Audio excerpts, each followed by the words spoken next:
Hoslingen, j'espère que vous allez bien. Aujourd'hui est un jour spécial puisqu'on fête les 2000 abonnés sur la chaîne. Pour cette occasion, j'ai décidé de marquer le coup et j'ai une ou deux annonces à vous faire, alors restez jusqu'à la fin. Pour l'heure, on va parler d'un de mes sujets de prédilection, les fusions. Pas n'importe laquelle, vu qu'on va essayer d'estimer la puissance qu'aurait un Végéto ou un Gogeta Ultra Ego couplé à l'Ultra Instinct et si cette fusion est réalisable. Et pour ce faire, je ne suis pas tout seul vu que je suis accompagné du GOAT des combats fictifs, du GOAT des what if, j'ai nommé Baimon. Hello tout le monde et merci beaucoup à Chine pour l'invitation. Comment tu vas Baimon? Je pète la forme, et toi? Eh ben écoute, moi mieux que jamais. Bon, let's go.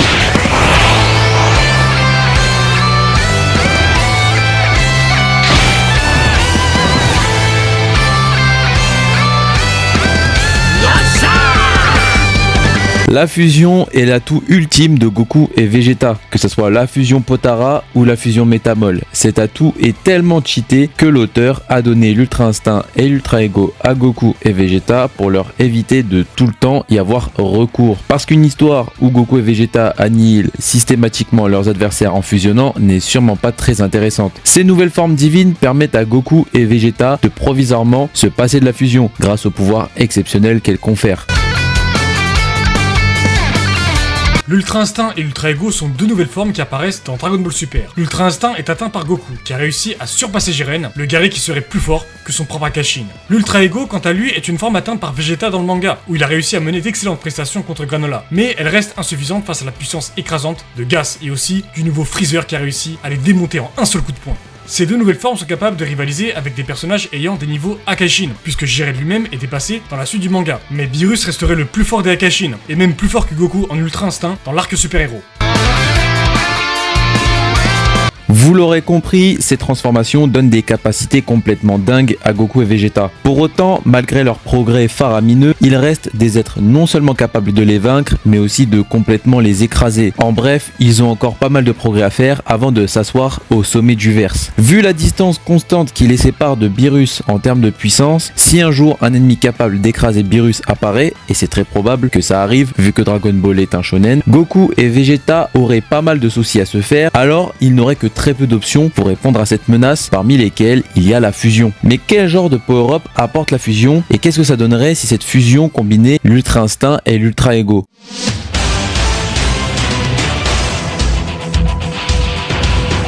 Effectivement, une fusion de Goku et de Vegeta en Végéto ou en Gogeta, combinant l'Ultra Instinct et l'Ultra Ego, créerait un être exceptionnel au pouvoir complètement démentiel.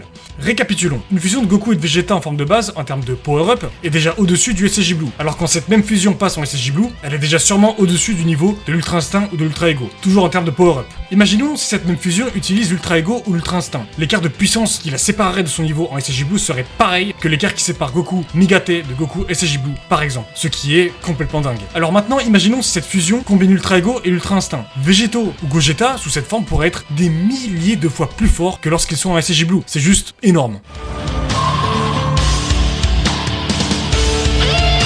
Bien que ça fasse rêver, l'aspect réalisable d'une telle fusion pose pas mal de questions. Dans Dragon Ball, on sait que lorsqu'une fusion est trop puissante, elle a beaucoup de chances de se briser. Deuxièmement, un Végéto ou Gogeta qui possède l'Ultra Ego et l'Ultra Instinct en même temps ne peut fonctionner qu'à la seule condition qu'il soit possible de combiner ces deux techniques. Sachant que l'Ultra Instinct et l'Ultra Ego, bien qu'ayant des connexions, ces deux pouvoirs sont comme chien et chat étant des styles complètement différents. Troisième problème, est-il suffisant de se booster en fusionnant pour atteindre voire dépasser le niveau des anges, sachant que devenir plus puissant avec l'Ultra Instinct et l'Ultra Ego est avant tout une histoire de maîtrise, donc peut-être que le seul moyen pour Goku et Vegeta d'égaler les anges et de les dépasser serait de maîtriser leur pouvoir à une perfection qui dépasse celle des anges. Après, la fusion peut aussi permettre de non seulement combiner ces deux pouvoirs, mais aussi accéder à un meilleur stade de maîtrise. Et pour ça, dites-moi ce que vous en pensez en commentaire. Une telle fusion pourrait être bien plus forte que Whis. En effet, on sait que Whis est 1,5 fois à 2 fois plus fort que Beerus. Si bien sûr, on se réfère à l'échelle originelle des puissances qui avait été donnée pour le film Battle of Gods. Si cette fusion est 2 fois, 3 fois ou même 50 fois plus forte que Beerus, alors Whis se ferait aussi démonter. Mais le mieux c'est de placer cette fusion au moins plus forte que Beerus et dans le niveau de Whis. Parce que bon, Whis,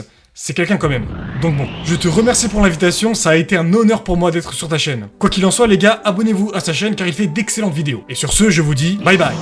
Mille merci Baimon pour ta participation, sache que c'était un honneur également et que cette collaboration était très agréable. D'ailleurs, je vous conseille de vous abonner à sa chaîne, il est très souvent copié mais très rarement égalé, notamment pour ses what if et ses combats fictifs de qualité, donc allez checker ça, ça vaut vraiment le détour. Pour l'heure Meningen, si vous faites partie des vrais qui sont restés jusqu'à la fin, vous allez être récompensé. J'ai une première annonce à vous faire, je n'ai pas pu m'empêcher de le teaser ici et là, mais ça fait un moment que je l'ai sous la main puisque j'ai enfin créé le serveur Discord de la communauté et dessus il y a presque tout, plein de salons, plein de fonctionnalités, du roleplay, le très célèbre bot Mudae que j'ai payé en premium pour vous régaler, plein de rôles de dingue. Mais avant toute chose, ce Discord n'est totalement accessible que si vous avez activé la double authentification pour éviter les trolls et les triples comptes. Lisez aussi bien les règles en arrivant parce que je serai extrêmement sévère pour éviter les trolls et les personnes mal intentionnées et toxiques. Une fois ces deux choses bien intégrées dans votre esprit, vous êtes évidemment les bienvenus dans le Shinsekai. Et la toute dernière annonce, j'organise un jeu concours pour gagner une carte PSN de 10 €.